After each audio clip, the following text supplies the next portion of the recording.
Estamos en la iglesia fortificada de Viertán, Patrimonio de la Humanidad. Las iglesias declaradas por la UNESCO Patrimonio de la Humanidad. Las iglesias fortificadas de la zona de Valaquia, Transilvania, son únicas en Rumanía, por ello están declaradas Patrimonio de la Humanidad, y su origen es debido a las distintas contiendas que el pueblo sajón, los sajones, tuvieron una influencia tremenda en esta zona. De hecho, podemos ver en todos los letreros de las ciudades y todo lo que indican que está puesto en alemán y en rumano.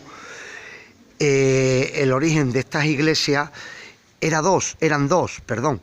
Uno, servir de avanzadilla contra el Imperio Otomano y para ir defendiendo la frontera, y otro para protegerse de las incursiones de los que serían los pueblos y los distintos enemigos. Principalmente era el pueblo otomano, los turcos. En realidad lo que consiste es que alrededor de la iglesia de la población hacían un muro, el muro defensivo, que como vamos a poder ver ahora, podía tener un primer lienzo de muralla, una parte como si actuase de foso y un segundo lienzo de muralla, y cuando había peligro en lo que es la población se refugiaban en las iglesias. Las iglesias tienen lo que es la propia iglesia en el centro, y alrededor tiene distintas edificaciones. Las hemos visto de muchas formas. Esta tiene, como podemos ver aquí, una torre defensiva. Esta tiene 4 o 5 torres defensivas alrededor. Hemos visto otras que tienen pues estancias para refugiarse las personas, graneros, establos, pozos con agua. O sea, hay que tener en cuenta que podían resistir un asedio durante un tiempo determinado. Algunas lograban, en según qué circunstancias, aguantar el asedio, y otras sucumbían ante el enemigo. Son muy curiosas en el sentido de que las torres no podemos verlas como lo que son las torres de las iglesias que llamamos nuestras, con el concepto nuestro, la torre con las campanas para llamar a los fieles, un reloj para que fuese el centro de la población.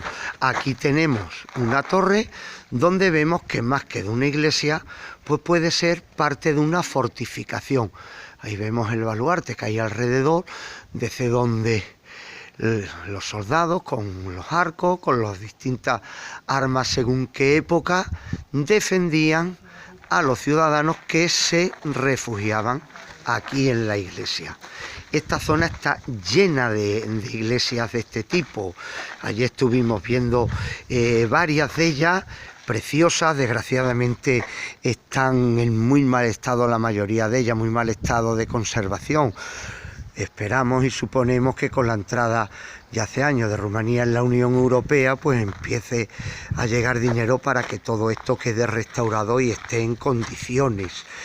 Sería una pena que se perdiese este tipo de construcción, esta representación cultural. Aquí tenemos la puerta trasera de la iglesia. Seguimos y si nos damos cuenta es como si estuviésemos dando la vuelta en un recinto amurallado de un castillo defensivo. De hecho es un recinto defensivo amurallado, pero con una iglesia. Afuera vemos el actual pueblo. Ahí se ven distintas dependencias que eran utilizadas en su momento pues para guardar el ganado, guardar el grano, refugiarse las personas y guardar lo que es agua, aceite, harina, la comida para resistir el asedio. Aquí tenemos otra torre que podemos ver arriba, además del reloj, pero podemos ver todo el sistema defensivo que tenía. Sí, tenemos que destacar que las iglesias fortificadas, biserica fortificata, como se dice en rumano, todas las que hemos visto son evangélicas. Hay que tener en cuenta de que estamos hablando de una época, donde ya estaba la Reforma, la Contrarreforma, ya Zwinglio, Calvino, Lutero, todos se habían ya enfrentado al poder de los papas, y había habido la escisión de los que son las que llamamos iglesias protestantes. Aquí vemos otra torre con un sistema defensivo. Y esta es la puerta de entrada a la iglesia. Las iglesias evangélicas tienen una distribución distinta a las que nosotros tenemos normalmente, iglesias católicas. Pero en el fondo, pues, tienen el púlpito, los bancos para los fieles, vemos el órgano, vemos el órgano ahí arriba, y esta tiene una bóveda de crucería muy bonita, por cierto. La bóveda es preciosa. Y aquí continuamos hacia abajo y vemos lo que es el altar con un retablo. Son como las tablas flamencas del Cinquecento. Desconozco ahora mismo cuáles son los autores, pero además es curioso porque la pila bautismal está en el centro, a diferencia de la mayoría de las iglesias católicas que nosotros conocemos, que suelen estar en un lateral o en la parte trasera.